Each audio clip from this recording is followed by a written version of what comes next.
राष्ट्र का स्वरूप। इसके लेखक हैं वासुदेव शरण अग्रवाल। इनका हम जीवन परिचय देखेंगे विथ ट्रिक के साथ देखेंगे। ठीक है मेरे दोस्त, तो चलो चलते हैं। तो मैं बता दूं कि राष्ट्र का स्वरूप वासुदेव शरण अग्रवाल का जीवन परिचय देखेंगे। और इसको याद करने के लिए 1 मिनट में याद करने के लिए आपको ये बनाया गया है, आपके लिए ट्रिक्स बनाया गया है। जैसे अग्रवाल जी 4 में मेरठ आए और 41 में पीएचडी DLITT की डिग्री पाएँ और 67 में राष्ट्र का स्वरूप देकर अमर हो जाएं। ठीक है मेरे दोस्त, तो यहाँ पर देखो, और यहाँ पर नीचे आपको नीचे दिया गया है MAPS। ये ट्रिक है। यम से मेरठ और ए से आर्कियोलॉजी एंड पी से PhD। ठीक है मेरे दोस्त, और यस से सितंबर, इतना याद रखो। और 1967 आपको याद ही रहेगा। 1900 मतलब 67 में स्वरूप देकर अमर हो गए। ठीक है मेरे दोस्त।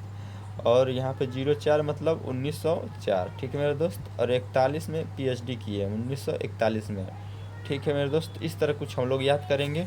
तो अभी तो ये छोटा सा है स्वरूप, आपको नीचे दिखाई दे रहा होगा, और इसको हम अच्छी तरह समझाते हैं आपको। ठीक है मेरे दोस्त, तो यहाँ पे आपको नीचे दिया गया है जन्म 7 अगस्त 1904 में हुआ था। ठीक है मेरे दोस्त।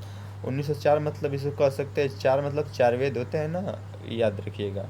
ठीक है। जन्म कहाँ हुआ था? खेड़ा गाँव में, जहाँ मेरठ के महान लेखक, ये मेरठ के महान लेखक हैं, खेड़ा गाँव में वो जन्म हुआ था। ठीक है मेरे दोस्त।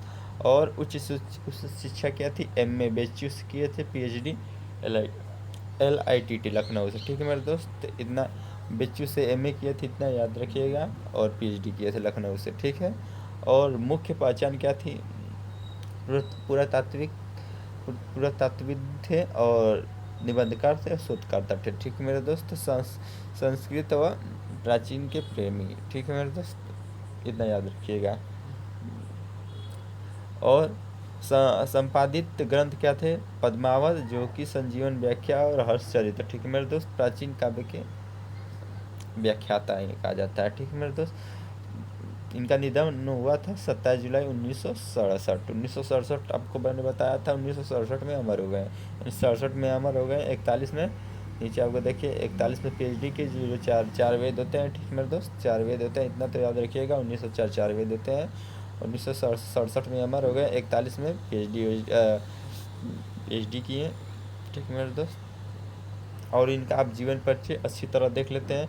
आप लोग इसी तरह आप लोग याद कीजिएगा और आपको अच्छी तरह याद आ जाएगा। हिंदी के इस तरह लिखिएगा: जीवन परिचय, बायोग्राफी। फिर लिखिएगा हिंदी साहित्य के महान विद्वान, निबंधकार एवं पुरातत्ववेत्ता डॉक्टर वासुदेव शरण अग्रवाल का जन्म 7 अगस्त 1904, मतलब 4 मतलब 4 वेद। ठीक मेरे दोस्त। में उत्तर प्रदेश के मेरठ जिले में खेड़ा नामक ग्राम में हुआ था। ठीक है मेरे दोस्त, मेरठ के खेड़ा में। इनके माता पिता लखनऊ में रहते थे, इतना तो अपने मन से बनाकर लिख ही देंगे। इनका बचपन लखनऊ में व्यतीत हुआ। ठीक है मेरे दोस्त, लखनऊ से ही PhD की थी और इनकी प्रारंभिक शिक्षा वहीं से हुई। ठीक है मेरे दोस्त। तो 1904 मतलब 4 वेद होते हैं, 41 PhD की, और 67 में अमर हो गए। ठीक है मेरे दोस्त, इस तरह आप लोग याद कीजिएगा। और नीचे है, इन्हें काशी हिंदू विश्वविद्यालय BHU से MA की शिक्षा उत्तीर्ण की और इसके पश्चात लखनऊ विश्वविद्यालय में इन्होंने पाणिनिकालीन भारत विषय पर शोध प्रस्तुत करके PhD की उपाधि प्राप्त की। ठीक है मेरे दोस्त। इन्होंने DLITT की उपाधि प्राप्त की। ठीक है मेरे दोस्त। और यहाँ डॉक्टर अग्रवाल ने दिल्ली के राष्ट्रीय संग्रहालय तथा सेंट्रल एशियन एग्जीक्यूटिव म्यूजियम के अध्यक्ष पद पर भी कुशलतापूर्वक कार्य किए हैं। ठीक है मेरे दोस्त। इन्होंने दिल्ली के राष्ट्रीय संग्रहालय तथा सेंट्रल एशियन एग्जीक्यूटिव म्यूजियम के अध्यक्ष के रूप पद पर ही काम किया था। ठीक है मेरे दोस्त। और इन्हें अगला लिखेंगे, काशी हिंदू विश्वविद्यालय में के भारतीय महाविद्यालय के पुरातत्व एवं प्राचीन इतिहास विभाग के अध्यक्ष पद पर रहे, सुशोभित रहे। ठीक है मेरे दोस्त। संस्कृत, पाली, प्राचीन और हिंदी साहित्य के महान विद्वान थे और तथा 26-27 जुलाई 1967 में अमर हो गए। ठीक है मेरे दोस्त, को इनको संसार से विदा हो गए। ठीक है, इनके संसार से विदा किया गया 1967 में। फिर से मैं बता दूं, 4 वेद होते हैं, 41 में PhD की और 67 में अमर हो गए। ठीक है मेरे दोस्त, इस तरह आप लोग याद कीजिएगा। 4 वेद होते हैं, इतना तो आपको याद ही रहेगा। ठीक है मेरे दोस्त, और इनका साहित्यिक परिचय का या योगदान ये भी लिखना रहता है उसी में, साहित्यिक परिचय एवं योगदान। ठीक है मेरे दोस्त, तो आप जो इनमें जो इम्पोर्टेंट कीवर्ड्स हैं उनको ब्लैक पेन से हाईलाइट कर दीजिएगा या नीचे डैश इस तरह मार दीजिएगा। वासुदेव देख लेते हैं। वासुदेव शरण अग्रवाल हिंदी साहित्य में मुख्य रूप से निबंधकार, शोधकर्ता एवं संपादक के रूप में जाने जाते हैं। इन्होंने लखनऊ तथा मथुरा के संग्रहालय में अध्यक्ष पद पर रहते हुए भारतीय संस्कृति, पुरातत्व और प्राचीन इतिहास का गहन अध्ययन किया था। ठीक है मेरे दोस्त, और सांस्कृतिक चेतना में क्या लिखेंगे, इन्होंने अपने निबंध में भारत की प्राचीन संस्कृति, कला, इतिहास और परंपराओं का जीवंत वर्णन किया। ठीक है मेरे दोस्त, प्राचीन ग्रंथों का संपादन इन्होंने मलिक मोहम्मद जायसी पद्मावत की संजीवनी व्याख्या तथा बाणभट्ट के हर्षचरित्र का संस्कृति अध्ययन प्रस्तुत करके हिंदी साहित्य में अभूतपूर्व योगदान दिया। ठीक है मेरे दोस्त, तो इतना आप लोग जरूर लिखिएगा। इसके नीचे आप लिख सकते हैं कीर्तिया के बारे में लिख सकते हैं। ठीक है, निमोनिक्स इसके क्या बनाएंगे, पृथ्वी कला और कल्पवृक्ष की भारत में माता है। ठीक है मेरे दोस्त, पृथ्वी कला और कल्पवृक्ष भारत में माता है। ठीक है मेरे दोस्त, भारत की माता है। ठीक है मेरे दोस्त, इस तरह आप लोग याद कीजिएगा। पृथ्वी मतलब पृथ्वी पुत्र, और कला मतलब कला और संस्कृति, और कल्पवृक्ष मतलब कल्पवृक्ष, और भारत मतलब भारत का मौलिक एकता, और माता मतलब मातृभूमि। ठीक है मेरे दोस्त, इस तरह इनकी कुछ बुक्स का नाम याद रखेंगे। और प्रमुख रचनाएं इनकी क्या है, पृथ्वी पुत्र हैं, और माता भूमि, और कल्पवृक्ष, कला और संस्कृति, और भारत की मौलिक एकता, और वाग्यधारा। ठीक है मेरे दोस्त, ललित निबंध है। ललित मतलब क्या होता है, नया।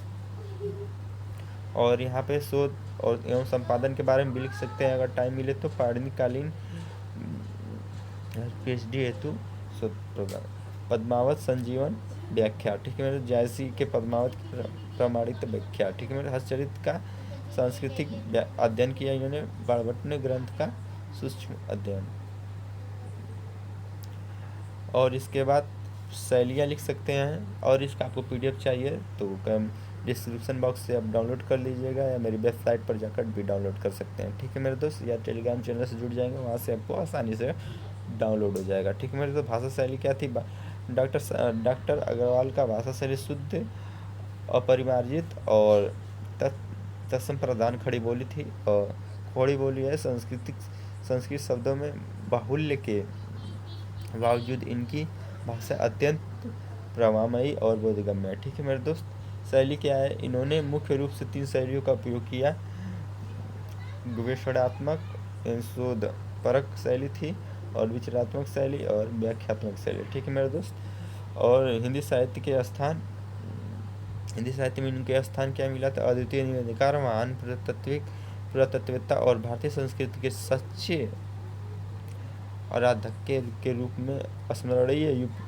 ठीक है मेरे दोस्त, या UP बोर्ड में इनका जीवन परिचय हर बार पूछा जाता है, तो ये आप लोग याद रखिएगा। और आपको कुछ टिप्स बता देते हैं। परीक्षा में लिखते समय एक नज़र में समरी बॉक्स में जरूर बना, मतलब इस तरह बॉक्स जो बनता है उसमें लिखा जाता है नाम, कहाँ पर क्या हुआ था, मृत्यु कब हुई थी, ये जरूर बनाना, ये बनाना मत बोलना। ठीक है मेरे दोस्त, इसके पश्चात जीवन परिचय के साहित्य योगदान जीवन पर की हेडिंग डालकर ही इसको लिखना है, जिससे आपको 5 में से 5 नंबर मिल सके। ठीक है मेरे दोस्त, तो आप और यहाँ से मेरे दोस्त क्लॉक स्टडी को ज़रूर सब्सक्राइब कर लेना, और नोट्स के लिए आप डिस्क्रिप्शन बॉक्स से नोट्स डाउनलोड कर सकते हैं। ठीक है मेरे दोस्त, धन्यवाद।